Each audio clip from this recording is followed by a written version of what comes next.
قال قال رسول اللہ صلی اللہ علیہ وسلم المسلم علی المسلم ست۔ رسول اکرم صلی اللہ علیہ وسلم کا فرمان ہے، جناب حضرت ابو ہریرہ رضی اللہ تعالی عنہ اس کے راوی ہیں، آپ صلی اللہ علیہ وسلم نے فرمایا کہ مسلمان پر 6 حق ہیں۔ سب سے پہلا حق کیا ہے؟ اذا لقیتہ فسلم علیہ، فرمایا کہ جب ایک مسلمان دوسرے مسلمان سے ملاقات کرتا ہے تو اس کو چاہیے کہ پہلا حق جو ایک مسلمان کا دوسرے مسلمان پر ہے وہ سلام کرنا ہے،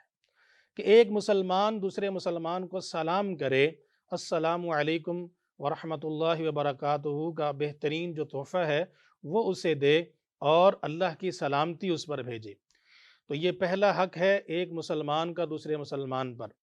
دوسرا حق رسول اللہ صلی اللہ علیہ وسلم نے فرمایا کہ وَإِذَا دَعَاكَ فَأَجِبْهُ، کہ جب کوئی مسلمان دوسرے مسلمان کو دعوت دیتا ہے، وہ دعوت چاہے دین کی ہو اور چاہے کھانے کی دعوت ہو، کسی قسم کی بھی دعوت ہے، تو دوسرے مسلمان کو چاہیے کہ اپنے مسلمان بھائی کی دعوت کو قبول کرے، اس سے ناراضگی کا اظہار نہ کرے اور نہ ہی تنگی کا اظہار کرے، اور کوشش کرے کہ اس کی دعوت کو قبول کر کے اس کی دعوت پر وہ پہنچے۔ تیسرا جو حق ہے ایک مسلمان کا دوسرے مسلمان پر، وَإِذَا اسْتَنصَحَكَ فَانصَحْهُ،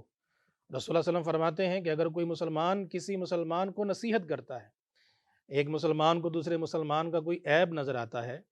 اور اس مسلمان کا جس کے اندر عیب ہے اس کا حق ہے کہ دوسرا مسلمان بھائی اس کی اصلاح کرے، تو فرمایا کہ اگر ایک مسلمان دوسرے مسلمان کو نصیحت کرتا ہے اصلاح کرنے کے لیے اور کوئی اچھی بات بتاتا ہے، حدیث رسول سناتا ہے، قرآن کی کوئی آیت سناتا ہے، تو دوسرے مسلمان کو چاہیے کہ خوش دلی کے ساتھ اس کی بات کو ایکسیپٹ کر لے، اس کی بات کو سنے، اس پر عمل کرنے کی کوشش کرے اور اسے خوش دلی سے اپنائے، نہ کہ ناراضگی کا اظہار کر دے کہ تو مجھے یہ کیوں بتا رہا ہے، کیوں سمجھا رہا ہے۔ فرمایا کہ نہیں، یہ مسلمان کا مسلمان پر حق ہے نصیحت کرنا اور دوسرے مسلمان پر لازم ہے کہ اس نصیحت کو وہ قبول کرے۔ اس کے بعد چوتھی جو رسول اللہ صلی اللہ علیہ وسلم نے حق چوتھا بیان کیا ہے وہ یہ ہے کہ وَإِذَا عَطَسَ فَحَمِدَ اللَّهُ، جب ایک مسلمان چھینک لیتا ہے تو فرمایا کہ اسے چاہیے کہ وہ الحمدللہ کہے، اللہ کا شکر ادا کرے، فَشَمِّتْهُ، تو سننے والے مسلمان پر لازم ہے کہ وہ چھینک پر جب وہ الحمدللہ کہتا ہے تو اس کا جواب دے، تو جواب میں کیا کہے؟ یرحمک اللہ، یعنی وہ اللہ کی تعریف بیان کر رہا ہے کہ تمام تعریفیں اللہ کے لیے ہیں، تو سننے والا اس پر دعا دے یرحمک اللہ، کہ اللہ تجھ پر رحم کرے، تو فرمایا کہ جس نے چھینک ماری ہے وہ بھی جواب میں اس کو دعا دے یرحمک اللہ، اللہ یہدیکم اللہ یصلح بالکم، کہ اللہ تعالیٰ تجھے ہدایت دے اور اللہ تعالیٰ تیرے اعمال کو بھی درست کر دے۔ تو ناظرین، اس کے بعد رسول اکرم صلی اللہ علیہ وسلم نے جو 5واں حق ایک مسلمان کا دوسرے مسلمان پر بیان کیا ہے وہ فرمایا کہ وَإِذَا مَرِضَ فَعُدْهُ، کہ جب ایک مسلمان بیمار ہو جاتا ہے، اس کو کوئی تکلیف پہنچتی ہے، بیماری کا غلبہ آتا ہے، تو دوسرے مسلمان کو چاہیے کہ اس کی تیمارداری کرے۔ اس سے ایک مسلمان کا حوصلہ بڑھتا ہے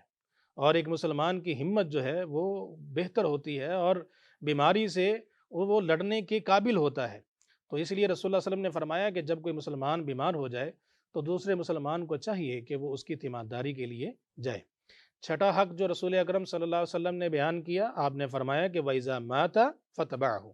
جب ایک مسلمان فوت ہو جائے تو دوسرے مسلمانوں کو چاہیے کہ اس کے جنازے میں شرکت کریں اور جنازے میں شرکت کرنے کے بعد اس کے لیے دعائے مغفرت کریں۔